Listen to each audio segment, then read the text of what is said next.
Bohr model of atom, ये क्या था जरा आप उसको देखो। देखो इसके कुछ पोस्टुलेट थे जो आपको समझने की जरूरत। पोस्टुलेट पे सवाल बहुत आते हैं। सबसे पहले तो उसने क्या किया था, रदरफोर्ड की बात को एज इट इज मान लिया था। उसने कहा था कि किसी भी एटम में न्यूक्लियाई होता है और इलेक्ट्रॉन जो है वो न्यूक्लियाई के चारों तरफ एक सर्कुलर पाथ में चक्कर काटते हैं। समझ में आ गया? और ये ऐसे ही काटते जैसे कि सन के चारों तरफ अपने प्लैनेट चक्कर काट रहे हैं। समझ में आ गया? और लेकिन उसने एक बड़ी अच्छी बात बोली थी। अच्छी बात क्या बोली थी? उसने कहा कि चक्कर तो वैसे ही काट रहे हैं, लेकिन वो एक फिक्स ऑर्बिट में फिक्स एनर्जी के साथ चक्कर काट रहे। मतलब उसने बोला सब कुछ फिक्स है। बोले एक फिक्स ऑर्बिट में फिक्स रेडियस के साथ फिक्स एनर्जी के साथ फिक्स वेलोसिटी के साथ चक्कर काट रहे हैं। अगर सारी चीजें ही फिक्स हैं तो एनर्जी रेडिएट नहीं हो सकती। समझ में आ गया? आज भी आपको पता है, एक बात बताओ, हमारी धरती कितने सालों से, हमारी अर्थ कितने सालों से सन के चारों तरफ चक्कर काट रही है? कभी आपने देखा है कि हम लोग धीरे धीरे सन के पास जा रहे हैं? एक दिन ये चक्कर काट रही है ना, तो एक दिन सन के पास जा रहे हैं, एक दिन सन के अंदर ही डूब जाएंगे। ऐसा कभी हुआ है?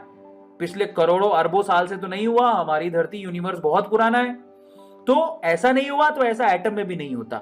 मतलब यह है कि आप कभी देखना कि हमारी अर्थ का ऑर्बिट फिक्स है जिसमें वो सन के चारों तरफ चक्कर काटती है और वो फिक्स एनर्जी फिक्स वेलोसिटी के साथ चक्कर काटती है। तो अगर कोई इलेक्ट्रॉन भी न्यूक्लियस के चारों तरफ फिक्स रेडियस में फिक्स एनर्जी के साथ फिक्स वेलोसिटी के साथ चक्कर काटेगा तो वहां पर एनर्जी इमिट नहीं होगी। ये आंसर दिया उसने। और उसने एक मजेदार बात बोली। मतलब यहां पर जरा आप चेक करो, मतलब वो ये कहता है कि भैया देखो, हाँ फिक्स है, सब कुछ फिक्स है, लेकिन अगर आप मान लो किसी इलेक्ट्रॉन को एनर्जी देते हो, अगर आप एनर्जी प्रोवाइड की तो वो ऊपर एक्साइट होके जा सकता है, मतलब ऊपर वाले ऑर्बिट में जा सकता है, जैसा दिख भी रहा होगा। और वापस से वो अगर नीचे आना चाहे तो उतनी अमाउंट ऑफ एनर्जी उसे निकालनी भी पड़ेगी। और वो एनर्जी का फॉर्मूला क्या है? वही सेम, एच न्यू।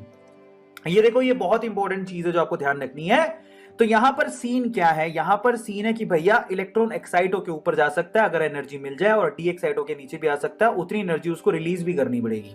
आ गया समझ में? और एनर्जी कैसे डिसाइड होती है? मान लो कि इस ऑर्बिट की एनर्जी E1 है, उस ऑर्बिट की एनर्जी E2 है, तो टोटल एनर्जी E2 तक जाने के लिए कितनी चाहिए? E2 minus E1।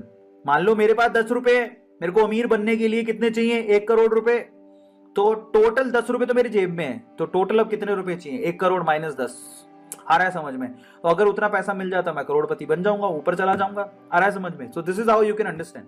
अब चलते हैं आगे। एक और इंपॉर्टेंट और जबरदस्त पोस्टुलेट उसने बोला, वो बहुत इंपॉर्टेंट है। वो ये कहता है कि भैया यहां पर बोहर कहता है एवरीथिंग इज फिक्स्ड। और एक और इंटरेस्टिंग चीज बोली, वो कहता है, बोहर कहता है कि कोई भी इलेक्ट्रॉन का जब उसने मास का स्टडी किया, वेलोसिटी का स्टडी किया और रेडियस का स्टडी किया, तो उसने ये पाया कि तीनों का जो मल्टीप्लीकेशन है, जिसको एंगुलर मोमेंटम भी कहते हैं, ध्यान से सुनना, किसी भी इलेक्ट्रॉन का मास, उसकी वेलोसिटी और उसके रेडियस का जब उसने मल्टीप्लाई करके चीजें देखनी चाही तो किसके बराबर हो रहा था? h/2 के इक्वल आ रहा था। मतलब इसके कंप्लीट नंबर के बराबर आ रहा था। n क्या है यहां पर? n है नंबर ऑफ ऑर्बिट। तो कहता था कि जो एंगुलर मोमेंटम है ना, वो NH/2 के इक्वल है। ये बहुत इंपॉर्टेंट कॉन्सेप्ट है। इसको बोहर पोस्टुलेट की सबसे इंपॉर्टेंट इक्वेशन कहा जाता है। इसको बोहर क्वांटाइजेशन भी कहा जाता है। आप ये याद रखना, ये MBR = NH/2, ये सारी कैलकुलेशन बोहर ने दी थी। इसको बोहर क्वांटाइजेशन भी कहते हैं और ये सबसे इंपॉर्टेंट इक्वेशन है। अगर आपको कुछ भी कैलकुलेट करना है, यहां से ही आप लोग वेलोसिटी, रेडियस सब कुछ निकाल सकते हो। ठीक है? Energy, everything is you can calculate with this equation. And there is one more equation, but this is the main equation जो कि उसने दी थी। इसको बोहर क्वांटाइजेशन, पोस्टुलेट में बोहर क्वांटाइजेशन भी कहा जाता है। MBR = NH/2 और डायरेक्टली इसके ऊपर क्वेश्चन भी आते हैं। ठीक है? और यहां से जब रेडियस कैलकुलेट करी तो रेडियस कैलकुलेट होके आ गई। कोई भी इलेक्ट्रॉन का जो रेडियस है जिसमें वो चक्कर काटता है, किसी ऑर्बिट का रेडियस जिसमें वो चक्कर काटता है, उसका फॉर्मूला होता है n²/z। और बाकी जो कांस्टेंट है इनकी जब आप वैल्यू रखोगे तो वो कितना आएगा मुझे एग्जैक्टली याद नहीं है। तो n²/z is the most important thing. तो जो रेडियस निकल के आई थी वो n²/z है। ठीक है? बाकी की आप वैल्यू रख के आप कैलकुलेट कर सकते हो, जैसे h², प्लैंक कांस्टेंट की वैल्यू रखो, एप्सिलॉन नॉट की वैल्यू रखो, मास की वैल्यू रखो, पाई की वैल्यू रखो, इलेक्ट्रॉन के चार्ज की वैल्यू रखो। जब सब रख दोगे तो फाइनली आपके पास रेडियस निकल के आ जाएगी। Are you getting my point? अच्छा, मेरे को याद है वैसे थोड़ा थोड़ा, जो nth ऑर्बिट का जो रेडियस था, आई थिंक वो कितना था? 53 पिकोमीटर। Yes, 53 n²/z। देखा, मेरी बुद्धि देखी तुम लोगों ने? इतना याद है, 53 n²/z picometre. That is a formula you can use to calculate the radius of any orbit. 53 n²/z। n क्या है यहां पर? n है नंबर ऑफ ऑर्बिट। z क्या है? z है एटॉमिक नंबर। ठीक है। 53 पिकोमीटर क्या है ये तो आपको पता है, 10⁻⁻12।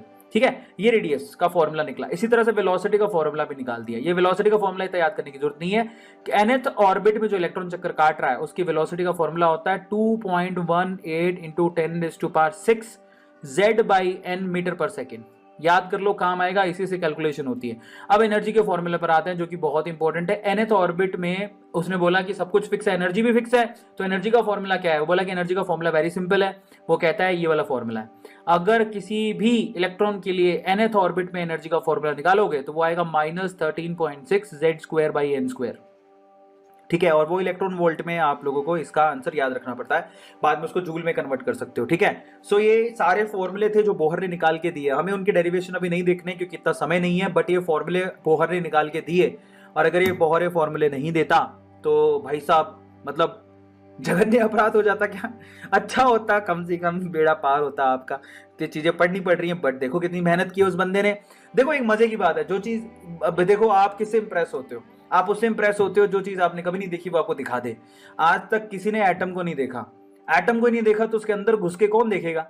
तो बोहर ने क्या किया, बोहर इतना इंटेलिजेंट था कि अंदर घुस के उसने इलेक्ट्रॉन के लिए एनर्जी पता कर दी, वेलोसिटी पता कर दी, रेडियस पता कर दी, कहाँ घूम रहा है। भाई साहब किसी ने एटम नहीं देखा आज तक। उसने सोचा बोले एटम छोड़ो, मैं तुम्हें इलेक्ट्रॉन दिखाता हूं, विजुअलाइज कराता हूं। तो मतलब बंदा जीनियस था, उसने काम किया था। Are you getting my point? तुम सुस्त क्यों हो इतने? चैट, मुझे चैट तो कोई दिख ही रहा है। मजा आ रहा है तो लाइक करना मत भूलिएगा। देखो आपका दिल बड़ा है तो लाइक जरूर करिएगा।